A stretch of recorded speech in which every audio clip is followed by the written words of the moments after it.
I'm Mark Dresner, and this is Forward Focus, a special interview series featuring experts and leaders at the forefront of innovation. Forward Focus is brought to you by the Front End of Innovation Conference, FEI, the world leader in advancing innovation, now entering its 15th year. Joining us today is Alexa Clay. She's a culture hacker and innovation strategist and co-author of the book, The Misfit Economy, Lessons in Creativity from Pirates, Hackers, Gangsters, and Other Informal Entrepreneurs. Alexa, welcome to the program. Great, thanks for having me. It's a pleasure to have you. Let's talk a little bit, first of all, the book title, The Misfit Economy, but I've heard you reference the new economy as well. So I want to go into that. What is the new economy and what are the implications for innovation? Yeah, I mean, I think the new economy gets referenced kind of in 10-year cycles often. And so it's really a placeholder for a lot of different things. I think part of the ambition of the Misfit economy is really to ask hard questions of what does it look like when we break out of command and control systems? So what are new types of management? What can we learn from hacker collectives? For example, what can we learn from different kinds of fringe organizations around how to run big organizations?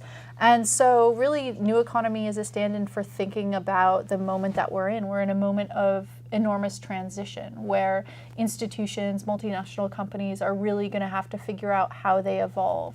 You know, how do they develop new cultures to fit a really different kind of employee profile? How do they cater to misfits, to people that are really thinking outside of the box and trying to bring their whole selves into the workplace? And so it's really, really asking questions about, you know, during this enormous moment of transition, what are the alternative practices that are out there? How do we think about management really differently?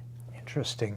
I want to come, and there's an identity issue inherent in that, and I want to come back to that later. But I want to talk about some of the projects you're involved. One of the interesting projects that you're involved with is the League of Entrepreneurs, which is dedicated to basically transforming business from the inside out, as I understand it.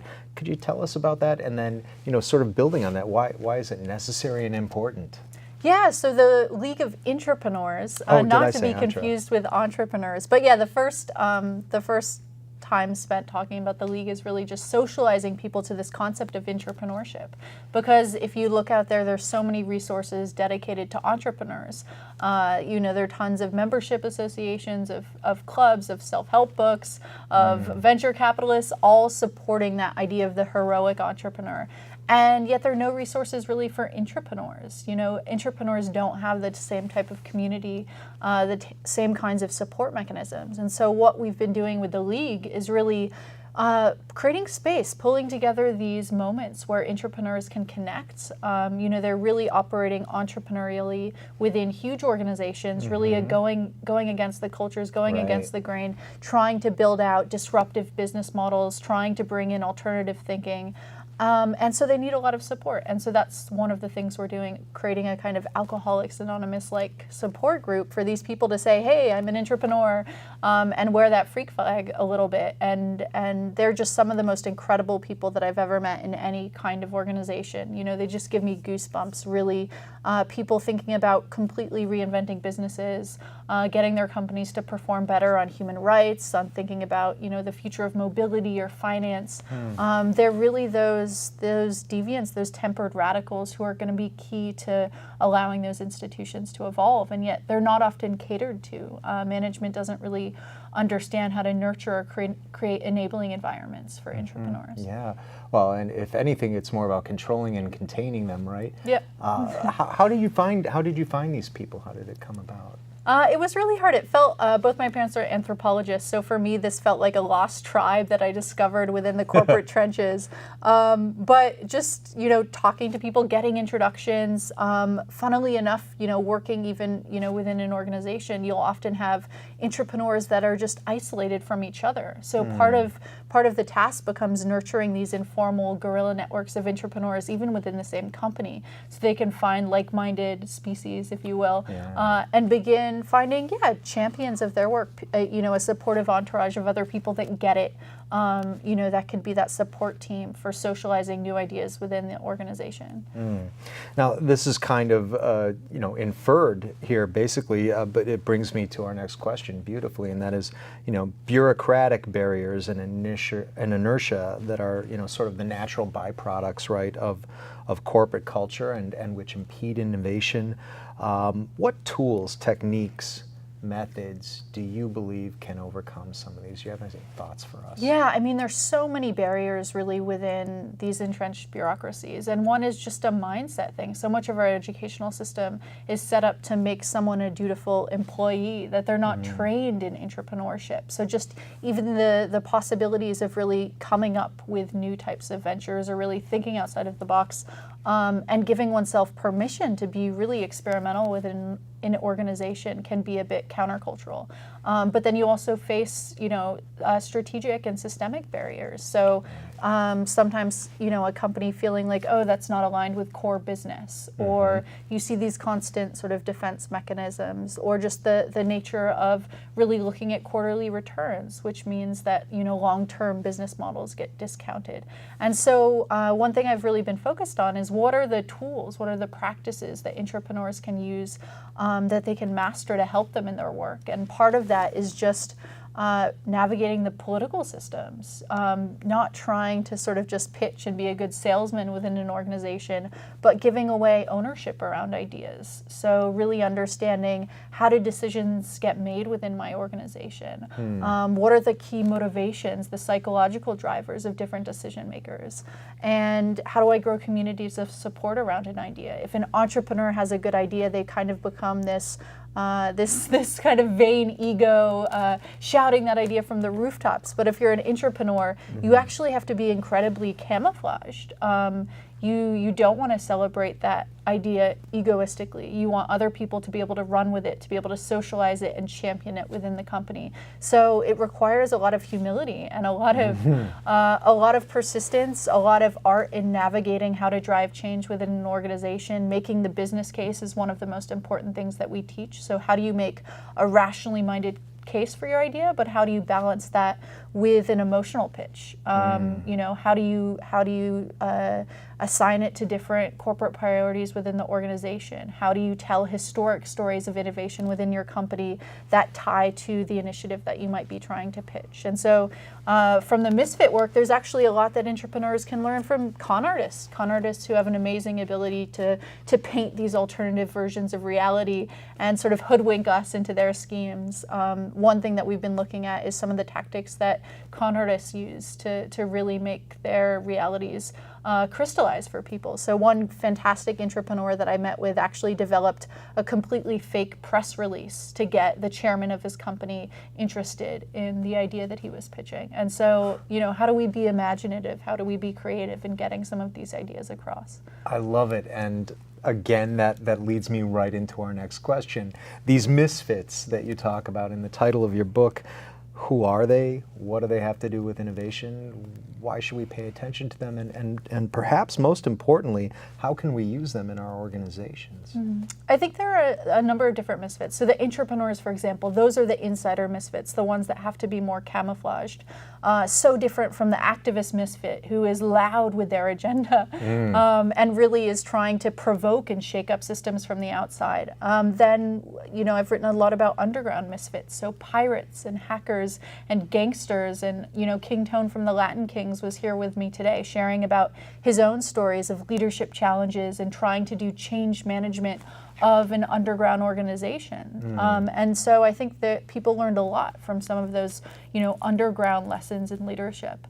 And so it's really focused on this idea of, well, what is the fringe doing? What can we learn, for example, from hackers about open source culture that we can apply to developing open innovation cultures within big business?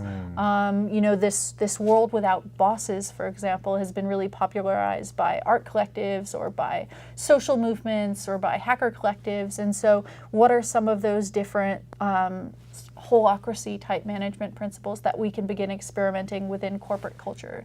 one of the things I mentioned today was around this idea of LARPing, live action role playing, which is a very nerdy subculture, often associated with nerds running around in the woods with swords, but is an amazing ability to prototype innovation. You know, if you can create a fictitious reality around the future of finance, it's an amazing way to see, well, what do those tools, what do the customers look like when you actually embody that reality? So I'd love to see more corporations play with LARPing as a medium for innovating, for example. And I just out of curiosity, can you give us an example of pirates, for example? That one just stuck out to me. Where is the innovation tie to pirates? Well, historic pirates, we did a bit of research around this, and they were fascinating because they developed democratic constitutions before Western democracies had constitutions. So before France, before England had these democratic revolutions, pirates were using democratic constitutions to govern their ships. Right. They also had really interesting pay structures. So they had much more egalitarian pay systems between the captain and the crew. And a lot of the pirates were actually escaping merchant vessel systems. So they were escaping very industrialized systems and going over to these pirate vessels, which is not dislike a lot of millennials fleeing these old corporations and going to these startups. So there's something about, you know, this underdog culture within pirate culture that is incredibly attractive, that becomes a bit of a brand magnet for a lot of people. So that's one element of pirates. And then in present day life, you also hear a lot about Somali pirates, a business that's now more in decline, but just the doggedness of people who created a complete market from nowhere. And that's now been clamped down upon, really. And they're looking at different kinds of business models. But, you know, within informal economies, within black market economies, you just see this amazing ability to create opportunity, economic opportunity, out of environments that are extremely constrained and frugal. And I think that's part of the formula, that scarcity is the mother of invention. So how do we bring more of that hustler spirit into our companies? I love it. Speaking of sort of, you mentioned LARPing, but you have an alter ego, the Amish futurist, and I think that kind of dovetails with this. How do you see identity playing a role in the imperative to revise how we think about innovation? I think it's incredibly important, this identity piece. So one thing that I use alter egos for is this ability to be a bit of a shapeshifter. And entrepreneurs need to do that too. You have to sort of code switch. You have to change your language depending on what stakeholders you're speaking to. You know, you have to be able to sort of network with communities outside your organization, with internal stakeholders. And so for me, alter egos are really around this identity hacking piece that my alter ego, Rebecca, is the Amish futurist, but she goes to startup conferences dressed as an Amish woman. And it's completely, it transforms the conversation. We really try and talk about, you know, through her perspective, what does more intentional technology look like? How do we develop better platforms, better apps that are actually needed in the world, that have a real impact on communities? And so amongst startup founders, it opens up this confessional space for them to talk about innovation that is meaningful, that is significant. And for me, it's great because I get to access this moral voice that I wouldn't otherwise have just as me, you know, because it's I can talk about like the sinful or vain nature of Facebook likes and these things that I couldn't just talk about in my own language because I'm more of a secular person. So I think alter egos professionally allow us to access really different kinds of superpowers that we all have that might be dormant because they don't fit with an idea of who we think we should be. So internally, there are certainly a number of ways, I'm sure, that you could actually put that to work in practice in an organization. Alter egos? Yeah. I mean, even just running a meeting, for example, I think so often we show up to meetings playing ourselves. So if you're the critical one, you're always playing the critical one role. If you're the leader, you're always playing that like kind of alpha role. If you're the note taker or the person who doesn't say anything. And so even how do you play with those roles in a meeting? You know, how do you give people different identities where, you know, one person has to be the cheerleader and just be supportive and one person gets to be the troll or the critic? And I think that kind of playfulness allows people to bring much more creativity and just joy into their life because they're not boxed into a particular identity. Yeah, this is all fantastic Cool. stuff, Alexa. Thank you so glad much you for like sharing it. with Yeah, us. yeah. And that concludes this episode of Forward Focus. If you'd like to learn more about FEI, the Front End of Innovation Conference, please visit us online at frontendofinnovation.com. Until next time, I'm Mark Dresner, and you've just heard the Insight Scoop.